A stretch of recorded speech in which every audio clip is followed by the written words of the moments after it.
And first of all thanks అన్న. Happy days అని చెప్పే వర్షంలో టీలు తాగించావు, కొత్త బంగారులో కన్నా బయటికి వెళ్ళడం నేర్పించావు. అయ్యో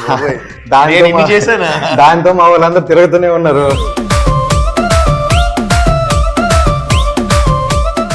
ఫస్ట్ ఆఫ్ ఆల్ కంగ్రాట్స్, వచ్చేసా.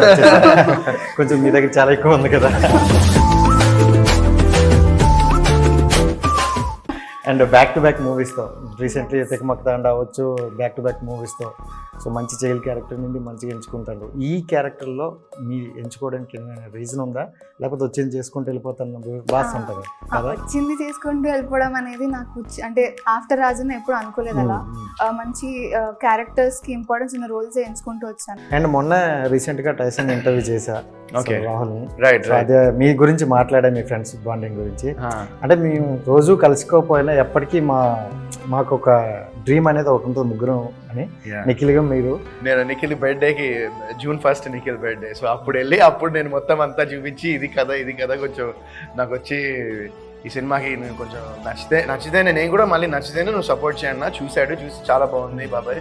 నాతో కూడా అన్నాడు మొన్న జోక్గా, ఇట్లా నువ్వు ఇది ప్రమోట్ చేయలేదంటే సరిగా నేను కొడతాను కూడా అన్నాడు. So technically it will be very sound, it's very sound film technically. నాన్న చెప్పేవారు, మంచివాడి కోపం ఒక వినాశనానికి ఆరంభమని. బలవంతుడిదే రాజ్యం అంటానికి మనమేం అడవుల్లో బతకట్లే. ఇంకా ముసుగులో గుద్దులాడొద్దు. అందరికీ నమస్కారం. నేను మీ శ్రీకాకుళం కుర్రని. రైట్, నేను వచ్చానంటే మీ అందరికీ అర్థమైపోయి ఉంటుంది కదా. సో దానికన్నా ముందు అయితే ఒకటి చెప్పాలి. సో దేవుళ్ళ నుండి మానవుల వరకు ప్రతి ఒక్కరి జీవితంలో కూడా ఒక నింద అయితే పక్కాగా పడుతుంది. సో అలాంటి నిందలు నా ఫ్రెండ్ ఒక అబ్బాయి మీద పడింది. సో అది తెలుసుకుందామని ఒక టీంతో అయితే వచ్చా. సో మా ఊరు పక్కన ఒక మర్డర్ జరిగిందన్న. First of all hi. So ఒక అమ్మాయి బాడీ ఒక అబ్బాయి తల పెట్టారు. సో ఆ అబ్బాయి మీద పడ్డ నింద, సో మీ అమ్మాయి అదే ఈ టీంకి ఉన్న సంబంధం ఒకటి ఉంది. సో ఏంటి అంటే ఈ ఇన్వెస్టిగేషన్ చేస్తే మీ పేరు చెప్పారు. ఈ మధ్యన చాలా సోషల్ మీడియాలో ఫాస్ట్గా ఉన్నారంట ఇలాంటి ఇన్వెస్టిగేషన్లో. సో అమ్మాయి ఫోటో కూడా నేనంటే నా ఆర్ట్తో వేసా, కొంచెం అటు ఇట్లో ఉంటుంది, భయపడకండి అన్న. సో యాక్చువల్లీ అమ్మాయి బాడీ, సో అబ్బాయి తల పెట్టారు. సో ఈ మర్డరు, ఈ అమ్మాయి పేరు విందా. ఓకే. సో నిందా టీంతో మాట్లాడదామని వచ్చాను. సో అంటే first of all me investigation మీరు చేస్తారు కదా, ఒక మర్డర్ జరిగేటప్పుడు ఎలా స్టార్ట్ చేస్తారు, మీ వరకు ఎలా వస్తుంది ఇది?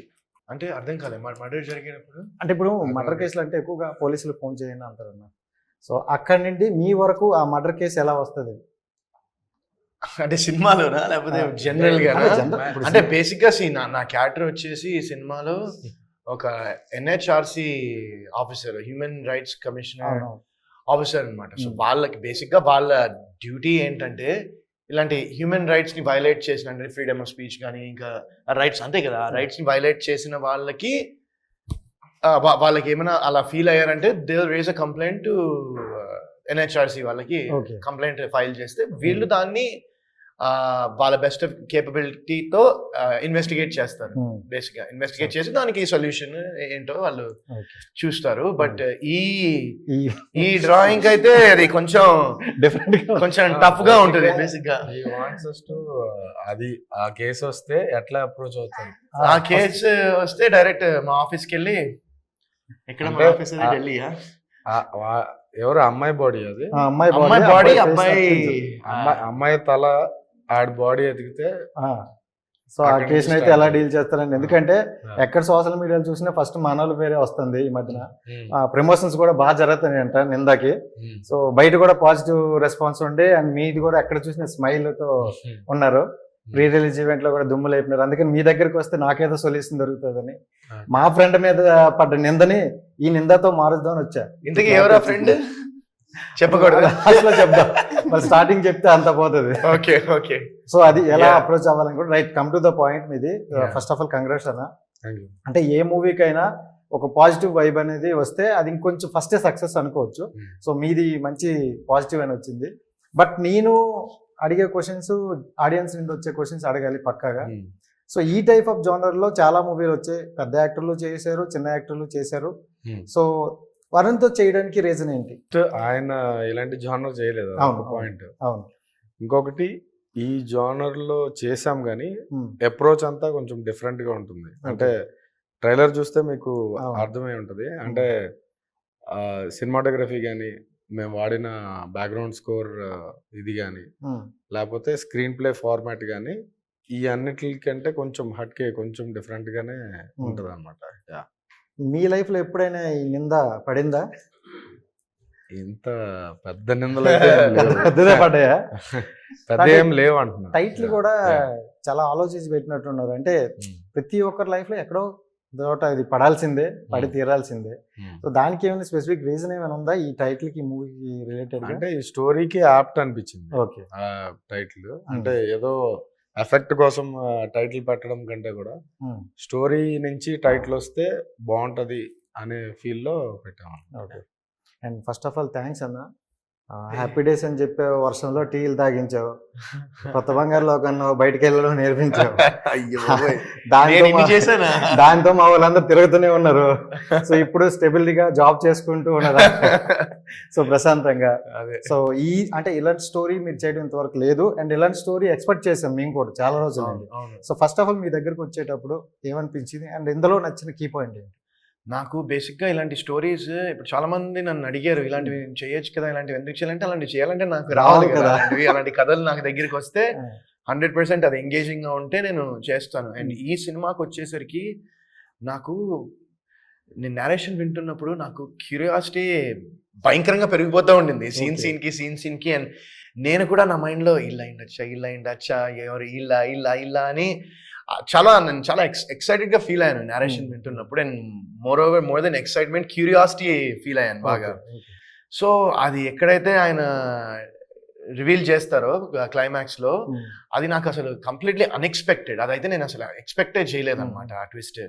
అండ్ అది నాకు ఆయన స్టోరీ నేరేషన్ చాలా బాగా నచ్చింది. అండ్ దిస్ ఆల్సో ఏంటంటే ఒక కాంటెంట్ డ్రివెన్ సినిమాల్ని డెఫినెట్గా ప్రేక్షకులు దాన్ని చూస్తారని నేను నమ్ముతున్నాను బాగా.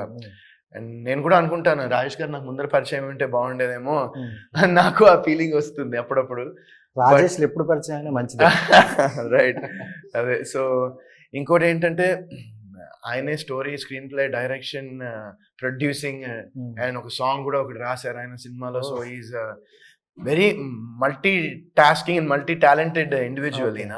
అండ్ ఆయనకి ఇంకో విషయం నాకు బాగా నచ్చింది ఏంటంటే, ఆయన ప్రోడక్ట్ని ఆయన నమ్మి యుఎస్లో హ్యాపీగా జాబ్ చేస్తూ ఉన్న వ్యక్తి ఇక్కడికి వచ్చేసి ఇంకా లేదు, నేను సినిమానే చేయాలి, నాకు సినిమానే నా ప్యాషన్, సినిమా అనేది నన్ను డ్రైవ్ చేస్తుంది అని ఆయన అంత ఇష్టంగా, అంత ప్యాషన్తో ఇక్కడికి వచ్చారు. సో అది కూడా నాకు ఒక వ్యక్తిగా ఆయన నాకు సూపర్గా నచ్చారు.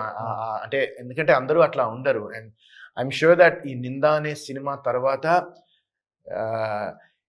రాజేష్ గారు ఇలాంటి ఎంతో మంది ఆస్పైరింగ్ ఫిల్మ్ మేకర్స్కి ఒక ఇన్స్పిరేషన్గా ఉంటారని నేను చాలా బలంగా నమ్ముతున్నాను. ఎందుకంటే ఇది చాలా, we did it in compact budget, తక్కువ రోజుల్లో షూట్ చేసాం. బట్ మీరు అవుట్పుట్ కనుక చూస్తే అస్సలు మీకు అనిపించదు. అంటే మేము కొంతమంది చూపిస్తే ఇంత బడ్జెట్ ఇన్ని డేస్లో చేసామంటే ఫస్ట్ షాక్ అయ్యారు అసలు. అంటే దానికి డబుల్ ట్రిపుల్ చెప్పారనమాట, వర్కింగ్ డేస్ కానివ్వండి, బడ్జెట్ కానీ. సో ఈ cinema technically it will be very sound. It's very sound film technically. And technically it's a very sound film, and at the same time it'll keep you engaged అనుకుంటున్నాను నేను. First నుంచి last వరకు ఎక్కడైతే reveal అవుతుందో అక్కడ దాకా చూస్తున్నప్పుడు audience అనే వాళ్ళు ఎంగేజ్ అవుతూ ఉంటారు సినిమాకని నా గట్టి నమ్మకం. సో మాకు కూడా అలాగే చూపించారు. అంటే డిఫరెంట్ గా ఒక 6 members ని సస్పెక్టెడ్ గా పెట్టి అక్కడ చేయడం అది కొంచెం డిఫరెంట్ గా అనిపిస్తుంది. ఏదో ఉంది అయితే అనిపిస్తుంది, కానీ ఆ ఏదో ఉంది దాంట్లో కూడా ఒక వ్యక్తిని అయితే లేపేశారు. సో అది కూడా చూపించారు. అంటే అంత డేర్ గా వీళ్ళు మేము చంపేస్తాను అని చూపించారంటే దానికన్నా దమ్మున్న కంటెంట్ ఉందని. డెఫినెట్ గా. సో అంటే ఇంకోటి ఏంటంటే, ఇప్పుడు మనం స్టోరీ రాసుకునేటప్పుడు చాలా ప్రొడక్షన్ చూస్తాం. ఇంకోటి అంటే మీరే ఎందుకు దీన్ని ప్రొడ్యూస్ చేసుకున్నారు, ఎవరికైనా చూపించారా? లేకపోతే కొంతమంది అంటారు, టు బి ఆనెస్ట్లీ నేను తిరిగా బెస్ట్ ప్రోడక్ట్ కానీ ఎవరో అంత యాక్సెప్ట్ చేయడం, నేనే దిగే రంగంలోకి అంటారు. అంటే మీరైతే ఈ సినిమాకి అయితే ఇంకెవరికి పిచ్ చేయలేదు. దీని ముందు ఒక ప్రాజెక్ట్ అయితే చాలా మంది దగ్గర ట్రై చేశాను, కానీ అంటే ఆ ప్రాసెస్ అదంతా కొంచెం మనకి సెట్ అవ్వదు. ఓపెన్ మాట్లాడుకుంటే సెట్ అవ్వదు మనకి. సో దాని గురించే డెసిషన్ తీసుకున్నాం. సో అంటే ఇది చేసేటప్పుడు మనం అంటే ఇంత కష్టపడి డబ్బులు సంపాదించాం, ఒక సినిమా పెట్టాలంటే చాలా డేరు. సో ఎందుకంటే హిట్ అయిందనుకో అందరూ ప్రశంసలు ఇప్పుడు ఈ మధ్యన కోటి రూపాయలు బడ్జెట్లోకి వెళ్ళిపోతారు 100 crores-లోకి. కానీ ఫ్లాప్ అయిన ప్రొడ్యూసర్ అవ్వచ్చు, డైరెక్టర్ అవ్వచ్చు, వాళ్ళ పరిస్థితి ఏంటని వెనక్కి తిరిగి ఎవరు చూడట్లేదు. సో ఒక్కసారి ఆలోచించారా దిగుతున్నప్పుడు ఇలా? అంటే నేను ఓన్లీ ప్రొడ్యూసర్గా వచ్చి ఉంటే అప్పుడు రిస్క్ అని చెప్పొచ్చు, కానీ ఓకే. నా మెయిన్ టార్గెట్ ఏంటంటే నేను ఒక డైరెక్టర్గా ఎస్టాబ్లిష్ అవ్వడానికి చేసుకున్నాను అనమాట. అంటే నా మీద నేనే ఇన్వెస్ట్ చేసుకున్నట్టు. ఓకే. సో డెఫినెట్లీ ఆ ఆస్పెక్ట్ వరకు అయితే సక్సెస్ అయ్యానని నేను అనుకుంటున్నాను. సో ఈ ఇన్వెస్ట్మెంట్ లో మీకు ఒక మంచి ఫ్యామిలీ దొరికింది. యా, సో బ్రదర్ అవును స్టేజ్ మీద ఆవిడ కూడా చెప్పేశారు మా ఇంట్లోకి ఒక వ్యక్తి వచ్చారని. అవును. సో వీళ్ళిద్దరూ ఒకరి గురించి గొప్పగా చెప్పారంటే ఆ డబల్ త్రిబుల్ రేంజ్ లో ఉంటారు అక్కడ వ్యక్తులు. అంటే వీళ్ళు ఎప్పటి నుంచో ఇండస్ట్రీలో ఉన్నారు, చాలా మందిని చూసి ఉంటారు. నేను ఒక ఫ్యామిలీ అయిపోదామనో లేకపోతే ఇది అయిపోదామనే ఇంటెన్షన్ ఎప్పుడూ లేదు. Like I always been honest అనమాట. అది ఒక ఫిల్మ్ ఆనెస్ట్ ఉంటే అయిపోతారు ఆటోమేటిక్ గా. సో అది ఆ రిలేషన్షిప్ అన్నది ఆర్గానిక్ గా బిల్డ్ అయింది. అంతే న్యాచురల్ గా అయింది తప్ప నేను ఏదో ప్లాన్ చేసి ఇది చేయలేదు. So I think it will touch wood, it will have to go longer. Right. And first of all congrats, వచ్చేసారు. కొంచెం మీ దగ్గర చాలా ఎక్కువ ఉంది కదా. అండ్ బ్యాక్ టు బ్యాక్ మూవీస్తో రీసెంట్లీ తెకమక్ తాండా అవ్వచ్చు, బ్యాక్ టు బ్యాక్ మూవీస్తో సో మంచి చైల్డ్ క్యారెక్టర్ నుండి మంచిగా ఎంచుకుంటారు. ఈ క్యారెక్టర్లో మీ ఎంచుకోవడానికి ఏమైనా రీజన్ ఉందా, లేకపోతే వచ్చింది చేసుకుంటూ వెళ్ళిపోతాను బాస్ అంటారా? వచ్చింది చేసుకుంటూ వెళ్ళిపోవడం అనేది నాకు అంటే ఆఫ్టర్ రాజుని ఎప్పుడు అనుకోలేదు అలా. మంచి క్యారెక్టర్స్ కి ఇంపార్టెన్స్ ఉన్న రోల్స్ ఎంచుకుంటూ వచ్చాను. సో ఈ ఏవం కానివ్వండి లేదా ఇప్పుడు నింద కానివ్వండి నాకు క్యారెక్టర్ లో ఇంపార్టెన్స్ కనిపించింది కాబట్టి. అండ్ ఎస్పెషలీ రాజేష్ గారు నరేషన్ ఇస్తున్నప్పుడు ఆయన చెప్పిన విధానం నచ్చింది, స్టోరీకి బాగా కనెక్ట్ అయ్యాను. అండ్ ఇందులో శేఖర్ గారి డాటర్ కింద చేస్తాను అనమాట. సో ఆ బాండింగ్ అంతా కూడా చాలా నచ్చి every character has its importance అనిపించి ఇలాంటి సినిమాలు రావాలి అనే ఉద్దేశంతో ఓకే చేయడం జరిగింది. మీకు మొత్తం చెప్పారా, మీ క్యారెక్టర్ కూడా చెప్పారా? చెప్పినట్టు అది వదిలేశారు. ఎవరికి ఇలా ఫుల్ గా చెప్పట్లేదు మా రాజేష్ గారు. చెప్పినట్టు ఆ సస్పెన్స్ అందరిలో అలా ఉంచేసారు. సరే ఇప్పుడు ఆనెస్ట్ గా చెప్పు, అంటే ఆడియన్స్ లో నువ్వు వచ్చావు కాబట్టి నీకు ఆ చెప్పి విధానంలో అండ్ ఇప్పుడు ట్రైలర్ టీజర్ విధానం నీకేమనిపించింది? ఏమనిపించింది అంటే ఎలా అనిపించింది స్టోరీ? అండ్ ఆబ్వియస్లీ అంటే నాకు నచ్చింది కాబట్టి ప్రాజెక్ట్ చేశాను. సో నాకు నేను ఏదైతే అనుకున్నానో అంతకు మించి కొంచెం బాగా వచ్చింది అవుట్పుట్ అనే నమ్మకం అయితే ఫిల్మ్ చూసాకైతే ఆటోమేటిక్ గా వచ్చింది. సో కాన్ఫిడెంట్ గా అయితే ఉన్నాను. ఓకే. అండ్ రైట్, అంటే బిఫోర్ నెక్స్ట్ మూవీస్ కూడా చూసుకుంటే మీ హీరోయిన్ గా ఎంట్రన్స్ అవుతున్నారని విన్నాను. సో అంటే ఆ టైప్ లోనే చేస్తారా, లేకపోతే అప్పుడు కూడా క్యారెక్టర్ వచ్చిన చేసుకుంటూ వెళ్తారా? నేను క్యారెక్టర్ వచ్చిన చేసుకుంటూ వెళ్తాను. I just want to be a performer. Actress కింద సెటిల్ అవ్వాలని అయితే అసలు ఉద్దేశమే లేదు. I want to act. నాలో ఉన్న ఆ టాలెంట్ ని కొంచెం ఎక్స్ప్లోర్ చేస్తూ పర్ఫార్మర్ గా ఒక మంచి పేరు తెచ్చుకుందామని ఎప్పటి నుంచో ఉంది నాకు కోరిక. సో అటు లీడ్ గా రోల్స్ వచ్చినా చేస్తాను అండ్ క్యారెక్టర్స్ వచ్చినా చేసుకుంటాను. స్టడీస్ వదిలేసారా? అయిపోయింది నా స్టడీస్, వదిలేదు. కంప్లీట్ చేశాను. డిగ్రీ అయిపోయింది నాది. ఐ నో చిన్నపిల్ల కనిపిస్తానేమో కానీ డిగ్రీ అయిపోయింది. అంటే న్యాచురల్ గిఫ్టెడ్ యాక్టర్స్ అంటారు కదా, so she's one of those అన్నమాట. అంటే ఎఫర్ట్లెస్ గా అనిపిస్తుంది, బట్ షీ ఆస్ లాట్ ఆఫ్ క్వశ్చన్స్. ఇదేంటి, ఇదెందుకు అని మొత్తం ఇన్ఫర్మేషన్ అంతా తీసుకుంటుంది. తీసుకొని she'll get into one zone, వెళ్ళిపోయి ఇంకా అక్కడి నుంచి చాలా చాలా బాగా అనిపించింది. అంటే మంచి యాక్టర్స్తో పనిచేసినప్పుడు ఈ సినిమాలో ఎస్పెషల్లీ యూనో నాకు ఫస్ట్ ఫిలిం ఇది. సో నాకు చాలా ఇన్స్పైరింగ్ అనిపించింది అనమాట. ఓకే, ఇది కదా మన ఫీల్డ్. ఆ సీన్ అన్ఫోల్డ్ అవుతుంటే యాక్టర్స్ మధ్యలో ఆ ఎనర్జీ కానీ ఒకళ్ళ మధ్య ఉన్నది కానీ చాలా చాలా పాజిటివ్గా అనిపించింది. సో అంటే నింద మూవీ ద్వారా మనం ఆడియన్స్ కి అంటే ప్రతి మూవీ ద్వారా ఒకటి చూపించాలనుకుంటాం, అది ఏ టైప్ ఆఫ్, మీరు దీని ద్వారా ఏం చూపించాలనుకుంటారు? అంటే ఇది ఒక ఇందాక చెప్పినట్టుగానే ఒక థ్రిల్లర్తో పాటు ఒక అండర్ కరెంట్ చిన్న సోషల్ ఇది కూడా ఉంటుంది దీంట్లో.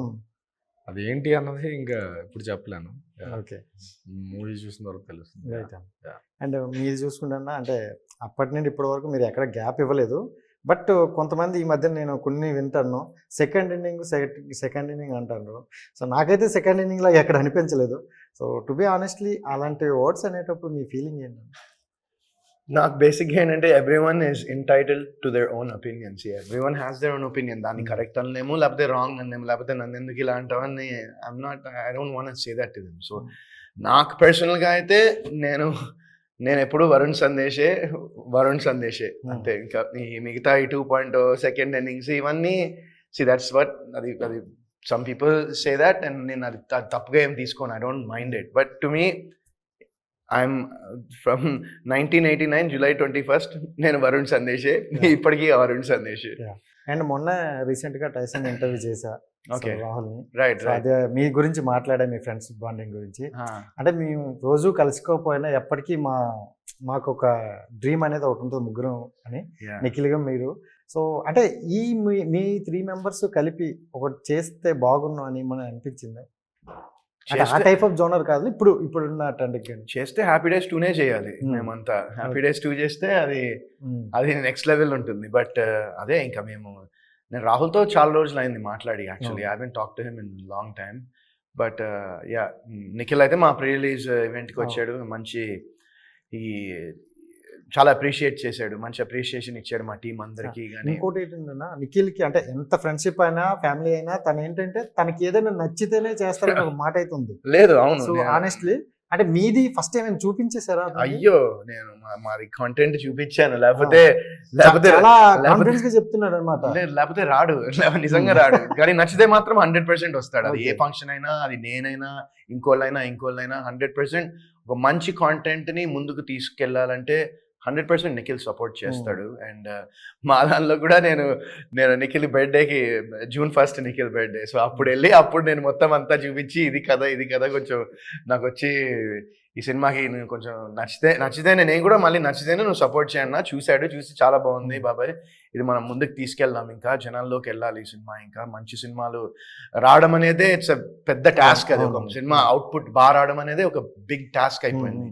సో అలాంటి టైంలో ఒక మంచి ప్రోడక్ట్ చేతిలో ఉన్నప్పుడు మనం 100% పెట్టాలి దానికి. నాతో కూడా అన్నాడు మొన్న జోక్గా, ఇట్లా నువ్వు ఇది ప్రమోట్ చేయలేదంటే సరిగ్గా నేను కొడతాను కూడా అన్నాడు. సో కానీ ప్రమోషన్ లో అంటే నిఖిల్ విషయం మాట్లాడుకుంటే ప్రమోషన్ విధానం మాత్రం బాగుంటాడు కదా, కరెక్ట్ గా చేస్తారు మూవీ ప్రమోషన్ విధానం. ఆ టైంలో అంటే అదే మీకు ఇప్పుడు అది టిప్ అనుకోవచ్చు, టిప్స్ చెప్పేటట్లు అనుకోవచ్చు కదా. డెఫినెట్గా అండి. అంటే 100% అండి. ఇప్పుడు ప్రోడక్ట్ అనేది మనం ఒకసారి చూసిన తర్వాత మనకి ఒక కాన్ఫిడెన్స్ వస్తే ఆ ప్రోడక్ట్ మీద మనం దాని గురించి చెప్పగలం. బట్ ఒకసారి ప్రోడక్ట్ చూసిన తర్వాత మనకే సాటిస్ఫాక్షన్ లేకపోతే నేను కూర్చుని నేను ఇలా నేను చెప్పలేను బేసిక్గా. That's me honestly. సో నాకేంటంటే ఈ సినిమా చూసిన తర్వాత నాకు చాలా హ్యాపీగా అనిపించింది. అంటే అరే ఇది కదా నేను ఇది కదా చేయాల్సింది, ఇన్నేళ్ళ నుంచి ఏం చేస్తున్నా నేను అని ఫీలింగ్ నాకు వచ్చింది. అండ్ నేను ఆల్రెడీ చాలా సందర్భాల్లో చెప్పాను, ఈ సినిమా అనేది గర్వంగా ఒక నింద అనే సినిమా నా ఫిల్మోగ్రఫీలో ఉన్నందుకు నేను చాలా గర్వపడుతున్నాను. అండ్ రాజేష్ గారు, ఐ హోప్ ఈ సినిమా తర్వాత ఆయన ఇంకా చాలా మంది ఫిల్మ్ మేకర్స్ని ఇన్స్పైర్ చేయాలని నేను కోరుకుంటున్నాను. సూపర్. అండ్ మీ జర్నీలో చూసుకుని చాలా మంది యాక్టర్లను కలుస్తూ ఉన్నావు, వాళ్ళతో ట్రావెల్ అవుతున్నారు కదా. సో సీనియర్ యాక్టర్ల నుండి ఏం నేర్చుకున్నావు అంటే ఏం చెప్తావు? సీనియర్ యాక్టర్స్ నుంచి అంటే నేను పర్ఫామ్ చేసిన వాళ్ళందరూ ఎస్పెషల్లీ ఎంత పెద్ద యాక్టర్స్ అయినా చాలా ఒదిగి like down to earth quality అనేది నేర్చుకున్నాను. And at the same time ఒక్కసారి మనం సెట్స్కి వెళ్ళిన తర్వాత నాకు వాళ్ళ ఒరిజినల్ క్యారెక్టర్స్ కాకుండా మనం ఏదైతే పాత్ర వహిస్తున్నామో ఆ క్యారెక్టర్లోనే బ్రేక్ చెప్పేదాకా ఆ షూట్ సెట్స్లో ఉన్నంత వరకు అదే క్యారెక్టర్లో ఉండిపోతారు. మధ్యలో ఎటువంటి డిస్టర్బెన్సెస్ ఏం లేకుండా they get involved in to it అనమాట. సో ఐ థింక్ ఈ 2 క్వాలిటీస్ మేజర్గా నేర్చుకున్నాను పెద్దవాళ్ళని. రైట్. స్టార్టింగ్లో నాగార్జున గారితో ఇప్పుడు వరుణ్ సందేశ్ ఇద్దరిలో క్వాలిటీస్ నాగ్ సార్తో ఏంటి అంటే is a very cool person. అంటే నేను ఇంకా అప్పుడు చాలా చిన్నదాన్ని కాబట్టి ఇంకా బుజ్జగించడాలు ఇవన్నీ చాలా ప్రిటీ కామన్. వరుణ్ సందేశ్ గారిని నేను ఫస్ట్ కలిసినప్పుడు అంటే కొత్త బంగారు లోకం అండ్ హ్యాపీ డేస్ ఇవన్నీ అందరికీ favourite. It's one of my favourites also. కొత్త బంగారు లోకంలో ఏదైతే క్యారెక్టర్ వరుణ్ సందేశ్ గారు ప్లే చేస్తారో బయట కూడా కొంచెం చాలా సిమిలర్ అనిపించారు నాకు. చాలా బబ్లీగా, చాలా చైల్డిష్ గా ఉంటుంది. వరుణ్ సందేశ్ గారి అండ్ వితిక గారి కాంబినేషన్ అయితే చాలా చైల్డిష్ గా ఉంటుంది. It's so cute to watch them together. And I think Varun Sandesh గారు ఇప్పటికీ కూడా ఎవ్రీ యాక్టర్ ని ఒకేలా చూస్తారు. అంటే నేనేదో హీరో లేదా తను యాక్ట్రెస్, తను కొంచెం క్యారెక్టర్ ఆర్టిస్ట్ ఇలాంటివి ఏది చూడకుండా అందరినీ ఈక్వల్ గా ట్రీట్ చేస్తారు. సో సూపర్, చాలా క్యూట్ అండ్ స్వీట్ గా చెప్పారు. అండ్ అందరూ బిగ్ బాస్ గురించి అడుగుతారు, బట్ నేను ఎక్కువ లాగ్ చేయను. So what is Big Boss అంటే ఏం చెప్తారు? సార్ అన్ఫర్గెటబుల్ జర్నీ అని చెప్తాను. 105 days అక్కడ ఒక ఒకే ఇంట్లో ఉండి, ఇంకా అదే ఇంట్లో ఉండి, బయట ప్రపంచంతో సంబంధం లేకుండా అదొక అన్ఫర్గెటబుల్ ఎక్స్పీరియన్స్ లైఫ్లో. అంటే ఎవ్రీ యాక్టర్ అలాంటిది ఒక ఎక్స్పీరియన్స్ చెయ్యాలంటారా? అది వాళ్ళ అంటే అండ్ మీరు చేశారు కాబట్టి, నేను చేశాను కాబట్టి, అంటే ఇప్పుడు నేను దాంట్లో మీరు ఆ ఫీల్ చూసారు అంటే ఇప్పుడు మనం 10 నిమిషాలు మొబైల్ లేకపోతేనే. నేను ఇంతకుముందు చెప్పాను ఆల్రెడీ, ఇది కూడా ఇది ఏంటంటే నేను ఒకవేళ వితిగా నాతో పాటు రాకపోయి ఉంటే బిగ్ బాస్ కి నా వల్ల అయితే అయ్యేది కాదు నిజంగా. అంటే తను తను ఆల్మోస్ట్ 13 weeks తను ఉంది 15 weeks లో. సో ఆ 13 weeks తను నాకు ఉంది కాబట్టి నేను రోజులు ఉండగలిగానని నాకు అనిపిస్తుంది. అండ్ డెఫినెట్ ఐ మీన్ చెప్పాను కదా, ఇట్స్ ఎక్స్పీరియన్స్, ఒక లైఫ్ టైంలో ఒక ఎక్స్పీరియన్స్ అనుకోవచ్చు ఖచ్చితంగా అది. అండ్ లైఫ్ లో ఇప్పుడు ప్రతి ఒక్కరు కూడా లవ్ అంటారు. సో వాట్ ఈస్ లవ్ అంటే మీరు ఏం చెప్తారు? వాట్ ఈస్ లవ్ అంటేనా, అంటే ఐ గెస్ లవ్ గురించి ఏం చెప్తాము. లవ్ అంటే అది ఒక understanding main. I feel that's the most important thing. And ఒక మనిషితో ఉండడం కాదు, వాళ్ళు ఒకవేళ లేకపోతే ఆ మిస్సింగ్ ఫీలింగ్ ఉంటుంది కదా, అది లవ్ అంటే అనుకుంటాను. సో ఎందుకంటే నేను క్వశ్చన్ అడిగాను, మీ ఇద్దరిని చూసాక క్యూట్ కపుల్స్ అని మాకు ఎప్పుడు అనిపిస్తుంటది. సో వాళ్ళ ఇన్స్టాగ్రామ్, మీరు వెళ్ళే టూర్స్ అవ్వచ్చు అవన్నీ కూడా. సో అందుకని అడిగాను. సో చాలా దిష్టి తగులుతుంది, నిమ్మకాయలు తీసుకున్నాను. సో డైరెక్టర్ గారు ఫైనల్ గా, సో ఆడియన్స్ నుండి వచ్చిన ఇన్ని మూవీస్ వస్తున్నాయి, అదే రోజు నాకు తెలిసి ఒక 4-5 movies రిలీజ్ వస్తున్నాయి. సో ఆ మూవీస్ అన్ని దాటుకుంటూ మీ మూవీస్ ఎందుకు చూడాలంటే ఏం చెప్తారు? 4-5 వస్తున్నాయా? 21st అంటే మీ ప్రమోషన్ లో మీరు బిజీగా ఉన్నారు, బట్ మా ప్రమోషన్ అది అంతా కదా, తిరిగి వచ్చాం. అంటే నాకు తెలియదు ఆనెస్ట్ గా ఏం మూవీ వస్తుందని. వస్తుంది. బట్ ఈ మూవీ టీజర్ చూడండి, ట్రైలర్ చూడండి. And it's a genuine, honest, sincere film. ఇందులో యాక్ట్ చేసిన యాక్టర్స్ కానీ టెక్నీషియన్స్ కానీ 110% ఇచ్చారు అందరూ కూడా. సో ఒకసారి మూవీ థియేటర్లో ఇలాంటి మూవీ చూసిన తర్వాత ఒక తెలుగులో కూడా ఇట్లాంటి మంచి కంటెంట్ వస్తుంది అని అయితే 100% ఆ ఫీలింగ్తో బయటకు వస్తారండి. రైట్. అండ్ మీవి బిఫోర్ నెక్స్ట్ మూవీస్ చూసుకుంటే అన్ని డిఫరెంట్గా ఉన్నాయని విన్నాను. దాని గురించి మనం ఏం మాట్లాడదు, ఎందుకంటే నాకు ఇంకొక ఇంటర్వ్యూ వస్తుంది. So first of all congrats. And మీరు ఎంచుకునే విధానం కూడా ఇప్పుడు మారింది. సో ఆడియన్స్ని అర్థం చేసుకుంటారు, అండ్ మేము ఎప్పుడు మిమ్మల్ని మనసులో పెట్టుకుంటాం కాబట్టి. So wish all the best and congrats. Thank you so much. And ఫైనల్గా అయితే చెప్పడం మర్చిపోయాం, దాని గురించి మనం మాట్లాడలేదు, కానీ 21st ఎవరెవరు థియేటర్కి వస్తారో వాళ్ళకి ఎక్స్ప్లెయిన్ చేద్దాం. ఓకేనా? So thank you so much. చూశారు కదా గైస్, ఇది ఈ రోజు ఇంటర్వ్యూ. నెక్స్ట్ ఇంటర్వ్యూతో మళ్ళీ కలుద్దాం. అంతవరకు సైనింగ్ ఆఫ్, మీ రాజేష్. Bye bye.